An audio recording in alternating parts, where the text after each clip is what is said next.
మనం డిస్కస్ చేయబోతున్న Korean drama squid game season 1 episode 7. Episode starting లో front man and staff police కోసం search చేస్తూ ఉంటారు. ఫ్రెండ్ మ్యాన్ ఫాస్ట్ గా సెర్చ్ చేయండి, విఐపి వస్తున్నారు అంటాడు. ఫోర్త్ గేమ్ అయ్యాక రిమైనింగ్ ప్లేయర్స్ 17 ప్లేయర్స్ రూమ్ లోకి వెళ్ళంగానే అక్కడ ప్లేయర్ 212 ఉంటుంది. ప్లేయర్ 101 ఆశ్చర్యపోతాడు. ఫ్రెండ్ మ్యాన్ కి విఐపీస్ గురించి తన ఆఫీస్ లో కాల్ వస్తుంది. ల్యాండ్ లో లిఫ్ట్ చేసేటప్పుడు రిసీవర్ ఆపోజిట్ సైడ్ లో పెట్టి ఉండడం గమనిస్తాడు. కాల్ అవ్వంగానే పోలీస్ ఇక్కడే ఉన్నాడని ఆఫీస్ లో వెతుకుతాడు. ఇంతలో ఒక బాడీ దొరికింది అని తన మొబైల్ కి కాల్ వస్తుంది. ఫ్రెండ్ మ్యాన్ వెళ్లిపోతాడు. పోలీస్ ఫ్రెండ్ మ్యాన్ ఆఫీస్ లోనే దాంకొని ఉన్నాడు. ఆ దొరికిన బాడీ పోలీస్ థర్డ్ ఎపిసోడ్ లో చంపి సముద్రంలో పడేసిన స్టాఫ్ ది. ఫ్రెండ్ మ్యాన్ కి ఆ బాడీలో పోలీస్ ఐడి అండ్ డీటెయిల్స్ దొరుకుతాయి. నెక్స్ట్ సీన్ లో స్టాఫ్ విఐపీస్ ని తీసుకొస్తూ ఉంటారు. విఐపీస్ కూడా మాస్క్స్ లో ఉంటారు. లయన్, బఫెలో,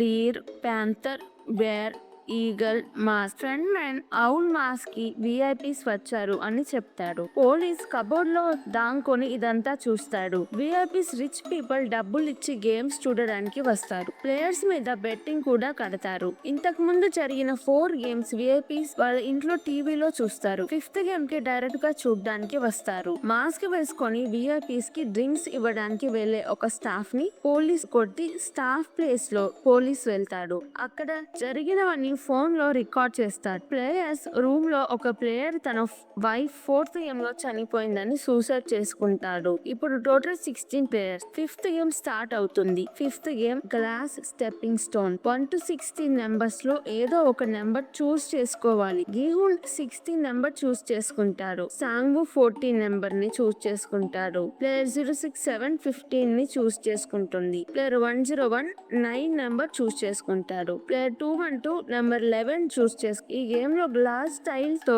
చేసిన బ్రిడ్జ్ ఉంటుంది. 2 గ్లాస్ టైల్స్ ఉంటాయి. Tempered glass, normal glass. Tempered glass మీద ఇద్దరు ప్లేయర్స్ ఉన్నా బ్రేక్ అవ్వదు. నార్మల్ గ్లాస్ అయితే ఒక పర్సన్ అడుగు వేయంగానే పగిలిపోతుంది. ప్లేయర్స్ 2 టైల్స్ లో ఒక టైల్ చూస్ చేసి జంప్ చేయాలి. నార్మల్ గ్లాస్ మీద జంప్ చేస్తే గ్లాస్ పగిలి కింద పడి చనిపోతారు. అలా 16 మినిట్స్ లో 18 టైల్స్ క్రాస్ చేసి ఆపోజిట్ సైడ్ కి వెళ్లిన వాళ్ళు ఈ గేమ్ పాస్ అవుతారు. ప్లేయర్స్ చూస్ చేసుకున్న నెంబర్స్ బ్రిడ్జ్ క్రాస్ చేయాల్సిన ఆర్డర్. విఐపీస్ ఒక రూమ్ లో నుంచి బైనాక్యులర్స్ లో గేమ్స్ చూస్తూ ఉంటారు. ఇదంతా విఐపీస్ కి డ్రింక్ సర్వ్ చేయడానికి వెళ్ళిన పోలీస్ కూడా చూస్తూ ఫోన్ లో రికార్డ్ చేస్తూ ఉంటారు. పోలీస్ ఆఫీసర్ ఒక విఐపీని పక్కకి తీసుకుని వెళ్లి గన్నుతో బెదిరించి విఐపీకి తెలిసిన ఇన్ఫర్మేషన్ అంతా చెప్పమంటాడు. విఐపీ ఎంతసేపటికి రాలేదని ఫ్రంట్ మ్యాన్ స్టాఫ్ ని వెళ్లి చెక్ చేయమంటారు. విఐపీ స్పృహ తప్పి పడిపోయి ఉంటాడు. పోలీస్ పారిపోతాడు. ఫ్రంట్ మ్యాన్ పోలీస్ పారిపోవడం చూస్తాడు. పోలీస్ ఆక్సిజన్ సిలిండర్ తీసుకొని ఎస్కేప్ అవ్వడానికి సముద్రంలోకి వెళ్తాడు. ఆక్సిజన్ సిలిండర్ లో ఉన్న ట్రాకర్ ని బట్టి ఫ్రంట్ మ్యాన్ అండ్ స్టాఫ్ చేస్తూ ఉంటారు. ప్లేయర్ 101 మధ్యలో వెళ్లకుండా ఆగి, నేను కదలను, కావాలంటే మీరు నన్ను దాటుకొని వెళ్ళండి అని వెనక ఉన్న ప్లేయర్స్ తో అంటాడు. టైం 5 మినిట్సే ఉంటుంది. ప్లేయర్ 212 10 నెంబర్ చూస్ చేసుకున్న ప్లేయర్ ని కిందకి నెట్టి ప్లేయర్ 101 తనని గేమ్ లో మోసం చేశాడు అని ప్లేయర్ 101 ని హక్ చేసుకొని నెక్స్ట్ టైల్ మీద పడతారు. అది నార్మల్ గ్లాస్, సో వాళ్ళిద్దరూ కింద పడి చనిపోతారు. నెంబర్ 13 ని చూస్ చేసుకున్న ప్లేయర్ ఇంతకు ముందు గ్లాస్ ఫ్యాక్టరీలో పని చేయడం వల్ల లైట్ రిఫ్లెక్షన్ బట్టి టెంపర్డ్ గ్లాస్, నార్మల్ గ్లాస్ కి డిఫరెన్స్ తెలుస్తుంది.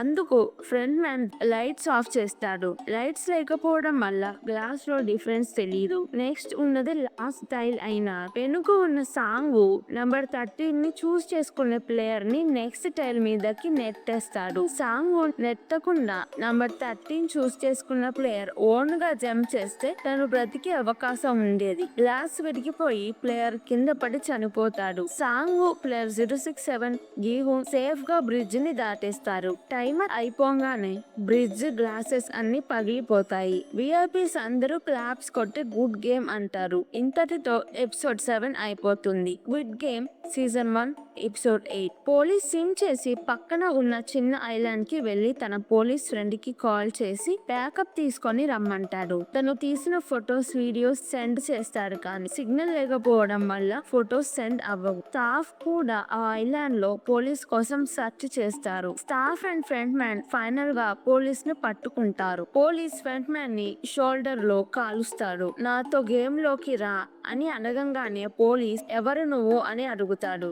ఫ్రంట్ మ్యాన్ మాస్క్ తీసేస్తాడు. ఫ్రంట్ మ్యాన్ ఎవరో కాదు, పోలీస్ ఇంత దూరం ఎవరి కోసం వచ్చాడో తనే. ఫ్రంట్ మ్యాన్ పోలీస్ వాళ్ళ బ్రదర్, పేరు ఇన్హో. పోలీస్ ఇన్హోతో కలవను అంటాడు. ఫ్రంట్ మ్యాన్ పోలీస్ ని షూట్ చేస్తాడు. పోలీస్ సముద్రంలో పడిపోతాడు. ఇప్పుడు మిగిలింది 3 players, Gihun, song, player 067. Song ముందు గేమ్ లో ప్లేయర్ ని నెట్టేసినందుకు గీహూన్ కి సాంగుకి గొడవ అవుతుంది. స్టాఫ్ వచ్చి ఫైనలిస్ట్ కి స్పెషల్ గిఫ్ట్ ఇస్తాం, బట్టలు మార్చుకొని రండి అని కొత్త బట్టలు ఇస్తారు. 5th గేమ్ లో గ్లాస్ పగిలినప్పుడు అందరికి చిన్న దెబ్బలు తగులుతాయి, కానీ ప్లేయర్ 067 కి గ్లాస్ గుచ్చుకొని పెద్ద దెబ్బ తగులుతుంది. ఫైనలిస్ట్ కి డిన్నర్ పార్టీ అరేంజ్ చేస్తారు. సాంగు గీహూన్ బాగా తింటారు, కానీ ప్లేయర్ 067 కి గ్లాస్ గుచ్చుకుంది కాబట్టి ఇబ్బంది పడుతూ ఉంటుంది. డిన్నర్ అయిపోయాక అందరికి ఒక నైఫ్ ఇస్తారు. గీహూన్ ప్లేయర్ 067 తో మనం కలిసి ఆడదాం, అప్పుడు సాంగు మీద గెలుస్తాం, మనీ ఇద్దరం పంచుకుందాం అంటాడు. ప్లేయర్ 067 కి పెద్ద గాయం, బ్లడ్ లాస్ అవ్వడం చూసి స్టాఫ్ తో డాక్టర్ ని పిలవమంటాడు, కానీ స్టాఫ్ రెస్పాండ్ అవ్వరు. ఇంతలోపు సాంగు వెళ్లి ప్లేయర్ 067 ని చంపేస్తాడు. గీహూన్ కి కోపం వచ్చి సాంగుని పొడవడానికి వెళ్తుంటే స్టాఫ్ తనని ఆపేస్తారు. ప్లేయర్ 067 చనిపోయిందని గీహూన్ చాలా ఏడుస్తాడు. ఫ్రంట్ మ్యాన్ తన బ్రదర్ ని షూట్ చేసినందుకు బాధపడతాడు. ఇంతటితో ఎపిసోడ్ 8 అయిపోతుంది. Squid Game season 1 episode 9. మిగిలిన ఇద్దరు players Gihun, Sangwoo final game ఆడతారు. 6th game Squid Game. Squid Game కొరియాలో చిన్న పిల్లలు ఆడే గేమ్. క్విడ్ గేమ్ లో ఆఫెన్స్, డిఫెన్స్ ఉంటాయి. ఈ గేమ్ లో ఏమైనా చేసుకోవచ్చు, ఫౌల్ రిస్ట్రిక్షన్స్ ఏమీ ఉండవు. గీహూన్ టాస్ గెలిచి ఆఫెన్స్ ఎంచుకుంటాడు. అటాకర్ డిఫెన్స్ ప్లేయర్ ని దాటుకొని స్క్విడ్ హెడ్ లో నిలబడితే అటాకర్ విన్నర్. డిఫెన్స్ అటాకర్ ని స్క్విడ్ హెడ్ లోకి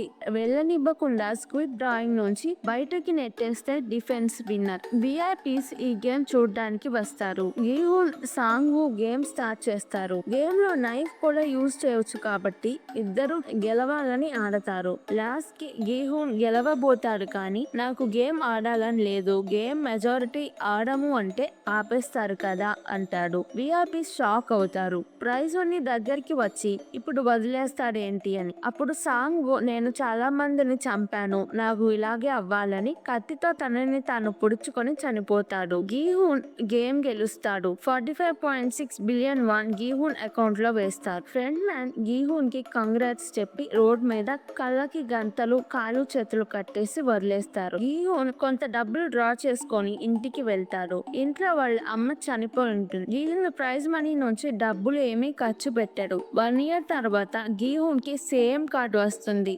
సర్కిల్, ట్రయాంగిల్, స్క్వేర్. ఆ కార్డ్ లో ఒక అడ్రస్ ఉంటుంది. గీహూన్ ఆ అడ్రస్ కి వెళ్ళాక అక్కడ ప్లేయర్ 001 అంటే ఇల్లం ఆక్సిజన్ మాస్క్ సిలైన్ తో ఉంటాడు. అంటే గేమ్ వెనుక ఉండి నడిపించేది ఇల్లమే. ఫ్రంట్ మ్యాన్ అంటే ఇన్హో కూడా ఇల్లం కింద పని చేస్తాడు. ఇల్లం ఔల్ మాస్క్ వేసుకున్న విఐపి. పోలీస్ కి ఫ్రంట్ మ్యాన్ ఆఫీస్ లో ఔల్ మాస్క్ వేసుకొని కనపడింది ఇల్లం. ఇదంతా సరదాకి చేస్తాడు. లైఫ్ బోరింగ్ గా ఉంది, ఏదైనా ఎగ్జైట్మెంట్ కోసం గేమ్ లో పార్టిసిపేట్ చేసింది కూడా అందుకే. విఐపి లాగా గేమ్ చూస్తే అంత ఎగ్జైట్మెంట్ ఉండదు అని గేమ్స్ ఆడతాడు. ఇల్లం కి డిమెన్షన్ నిజంగానే ఉంటుంది. గీహూన్ తో గేమ్ ఆడడం నాకు హ్యాపీగా ఉంది అని ఇల్లం చనిపోతాడు.